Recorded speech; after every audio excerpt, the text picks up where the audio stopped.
What? What's going on? No matter how many times I try, my apartment key won't work. I've just returned from a business trip and find myself completely locked out. I try to reach Randy, who should be home, but there's no response. Peeking through the keyhole, I see that the apartment is empty. I'm sure I'm at the right place, so what's going on? Where's my stuff? Where did Randy disappear to? Panicked, I rush to my in-laws' house, and there is Randy. As soon as I arrive, Randy looks at me and says, "Who are you?" Speechless, I watch as Randy smirks triumphantly. I could never have imagined the ending that awaited me. My name is Sharon, and I am 32 years old. I am a working housewife living with Randy. We've been married for 3 years. Randy was originally a colleague at work, and we were fierce competitors. He was a good rival, but also my biggest supporter. It didn't take long for us to start dating, and we got engaged after a year. But there was one thing that worried me about getting married. It was something Randy said as we were about to register our marriage. "Sharon, I'm thinking of quitting my job after we get married." "What? Quitting your job? Why would you do that?" I asked, stunned. "Actually, I've been thinking about this for a while. I want to use my experience to start my own company." "Your own company?" "Yeah, I want to start a business and do something bigger. So please let me give it my best shot." He bowed his head, and I could see the sincerity in his eyes. I didn't know how to respond. I wanted to support Randy as his biggest advocate, but quitting his job to start a business was a huge risk. We were married now, and I hoped to have kids someday. Was it really necessary to sacrifice our stable life for this dream? I couldn't voice my concerns to Randy. In the end, he quit his job as soon as we got married and used all our savings to start a staffing agency. People often said, "Wow, Randy is amazing. Aren't you proud your husband is a CEO?" But I didn't feel that way at all. My female colleagues, especially my good friend Marilyn, seemed to understand my unease. "Starting a business right after getting married is too risky," Marilyn often said, echoing my thoughts. "I agree with you, Marilyn." I wanted to say no, but I couldn't. "Be careful, Sharon. Randy tends to push things through based on his mood." "I know. I've seen him make mistakes at work because of that." "You'll have to keep an eye on him, Sharon." "I will. I'll listen to him regularly and do what I can. But the truth is, I've only ever done my current job, so the world of entrepreneurship is completely unknown to me." "Why did Randy suddenly want to start a business, and why a staffing agency?" I asked, but Randy never gave me a clear answer. Though Randy had started his own company, it seemed he hadn't thought things through. He hired several employees right off the bat, but with little work coming in, the labor costs were skyrocketing. In today's world, there are countless staffing agencies online, so offering face-to-face staffing services was, to put it bluntly, reckless. Randy used to be competent at his job, but ever since he quit, his ideas seemed to be running dry. Sure enough, the company ran out of funds in no time, and employees started quitting. Finally, unable to pay salaries, Randy approached me. "Sharon, can you lend me $20,000? "What, $20,000? Do you even realize how much money that is?" "I do, but what choice do I have? I have to pay the employees." "That may be true, but that's not my problem." "You are my wife, and you are saying it's not your problem. You married me, committing to a lifetime together, right?" "Right, so you should help me out when I'm in trouble." Randy spoke as if he had done nothing wrong. I couldn't find the words to respond to his cold, disdainful gaze. For the next few days, Randy kept demanding the $20,000, adding insults like, "This happened because you didn't support me as a wife.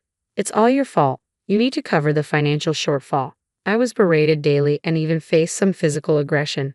As days went by, I started to believe that maybe it was my fault. A year into our marriage, Randy's company teetered on the edge of bankruptcy. By then, my savings had significantly dwindled, mostly drained by efforts to keep Randy's company afloat. Despite the dire situation, Randy refused to consider shutting down the business. Instead, he sought help from his parents, my father-in-law, an average office worker, and my mother-in-law, a homemaker, had little to spare, but they couldn't turn away their desperate son. Ultimately, they mortgaged their house to lend him the money. Learning of this, even I was taken aback. How far would any parent go for their child? If Randy's company failed, they'd lose their home. Unfortunately, my fears materialized when Randy's company collapsed within just 6 months, leaving us drowning in debt. Following the fallout, Randy seemed to lose all drive to work. He spent his days idling around the house. Unable to tolerate it any longer, I confronted him multiple times. Randy, look, we're not exactly swimming in cash either. I've exhausted my savings. Can you please start looking for a job? What? How can you be so heartless? I'm devastated after losing my company. This is not the time for that. We owe money to your parents. They'll be fine. Their house is collateral. Do you even understand what that means? If things continue like this, they'll lose their house. It doesn't matter to us. My parents are old. They might as well be useful for once. I can't believe this. I never thought you'd be this kind of person. From that point on, cracks began to appear in our marriage. It's been about 6 months since Randy's company went bankrupt, and he shows no signs of finding a job. He's doing day labor once a week and spending all the money on himself. I've been dipping into my savings and cutting corners to make ends meet. Then one day, during a break at work, my mother-in-law called. Ah, Sharon, sorry for the sudden call, but I need to talk to you. Hello, mother-in-law. What's going on? Could you lend us some money? If we can't pay back the loan by the end of the month, we lose our house. It seemed my worst fears were coming true. I told my mother-in-law, let me think about it. I've already talked to Randy, but he said, I don't have any money. If you lose the house, so be it. What?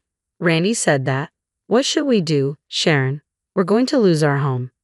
Calm down, I have an idea. After hanging up, I called my father, who answered immediately.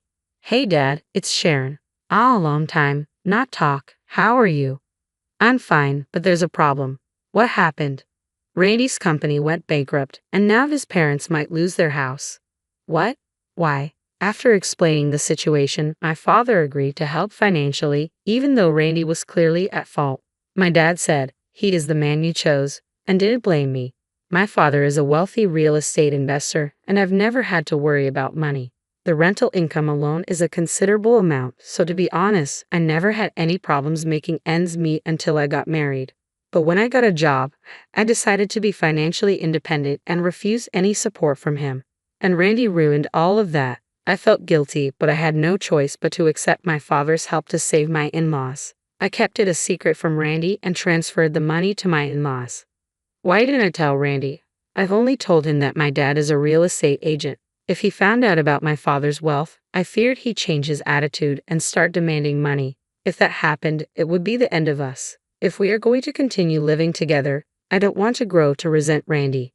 That's why I have to keep my father's wealth a secret from him. To avoid hurting my beloved parents and in-laws, I chose to continue my relationship with Randy. When I told my mother-in-law about my father's financial help, she said, Are you sure? You and your father saved us. It's fine. I'd rather avoid any unnecessary drama. All right, if you say so, we'll pay back the money, even if it takes time. Don't worry, I'll help with that too. Thank you, Sharon. You've been a lifesaver. I could hear the tremor in my mother-in-law's voice over the phone. I was glad that I could help her. Knowing that she had been pushed into such a corner, I felt a sense of relief in being able to assist. But Randy's behavior was deteriorating. He was increasingly absent from home, and when I asked where he was, he'd retort with, None of your business, yet he still demanded money for groceries. Then, I had to embark on a business trip for 3 days. I was worried but also relieved. 3 days without seeing Randy's face. I had married him out of love, but now his presence was a burden. 3 days later, I returned from my trip. From the airport, I headed home with a gloomy feeling. I should have been eager to get home, but the thought of seeing Randy again filled me with dread. When I tried to unlock the door, something felt off. What's going on? No matter how many times I tried, the key wouldn't work. Randy wasn't responding to my calls. It seemed like I was locked out. What should I do if Randy is not home? I can't get in. And it wasn't just that. Peering through the peephole, I saw that the apartment was empty. The house shouldn't be wrong, but why? Where's my stuff? Where did Randy go? Panicked, I forgot to call the management company and called my parents instead, but they didn't answer. So, I decided to go to my in-laws' house where I could also give them the souvenir I'd bought. When I arrived, Randy was there. Randy, what are you doing here? My mother-in-law spoke first. He showed up out of the blue, asking to stay for a few days. What, Randy? What's going on? I couldn't get into our apartment. Randy chuckled and looked down at me. Who are you? I was at a loss for words, but Randy wore a smug grin on his face. Still, I mustered the courage to speak. What are you talking about, Randy? What about the house keys? Isn't it obvious? I've already moved out of that house. What? Oh, and by the way, we're already divorced, so we are nothing to each other now. I've got a new girlfriend, so you should just go. A new girlfriend? Caught off guard, my mind went blank as Randy shoved his phone screen in my face. There he was hugging the young woman, both of them smiling happily.